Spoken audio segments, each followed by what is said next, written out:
తుఫాన్ ప్రభావం వల్ల ఈరోజు ఆర్సీపురం మండలంలో కూడా ముఖ్యమైన సంబంధించినటువంటి రాయలసీమ కానీ రాయలసీమకు వచ్చే సప్లై ఛానల్స్ కానీ రాయలసీమ అనుకున్నటువంటి సురావరిపల్లి కానీ అదేవిధంగా మన ఎన్ఆర్ కంపెనీ కానీ అన్ని చెరువులు కూడా చూసుకోవడం రావడం జరిగింది. అధికారులతో పాటు ఎన్డీఏ కుటుంబ నాయకులు మన తెలుగుదేశం పార్టీ నాయకులతో కలిసి ఎక్కడ కానీ ఎటువంటి ప్రాబ్లం లేకుండా ఉంది.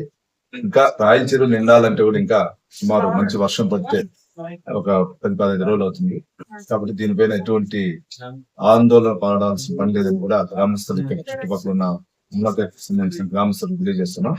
అదేవిధంగా పోయిన చోట చిట్టత్తూరులో కానీ సురావారిపల్లిలో కానీ గ్రామస్తులు గత కొన్ని సంవత్సరాల నుంచి మాకు మునిగిపోతాం పంట, ఇంతవరకు మాకు పంట పరిహారం ఇవ్వలేదు, దీనిపైన ఏదైనా చూడండి అని చెప్తే కూడా ఆల్రెడీ మేము ఒక 1 వీక్ ముందు ఎంఆర్ఓ గారికి అగ్రికల్చర్ ఆఫీసర్ గారితో కూడా మాట్లాడి ఈ 1.5 year ఏం పంట మునిగింది క్రాప్ అది కూడా డీటెయిల్స్ ఇమ్మన్నాం.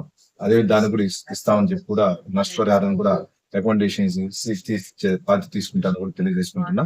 ఇప్పుడే మన ఆర్సీపురం దగ్గర రామాపురం దగ్గర ఉన్న ఎస్టీ కాలనీ కూడా ఇంటిపైన ఒక చెట్టు పడిపోయి అది కూడా ప్రాబ్లం అయిందన్నారు. దాన్ని కూడా చూసి వాళ్ళకి ఏదైనా ఉంటే వ్యక్తిగతంగా కానీ అదేవిధంగా అధికారుల తరఫున కూడా ప్రభుత్వ పరంగా కూడా ఆర్థిక సహాయం అందించే విధంగా తీసుకుంటారని కూడా తెలియజేసుకుంటున్నా. అదే కాకుండా ఇక్కడ ఆర్సీపురం మండలం సంబంధించిన ప్రజలందరూ గమనిక మన ఇంట్లో ఉన్న బిడ్డలు ఎక్కడ కానీ ఈత కానీ ఇంకోటని కాలువల దగ్గర పోకుండా చూసుకునే బాధ్యత మన పైన ఉంది.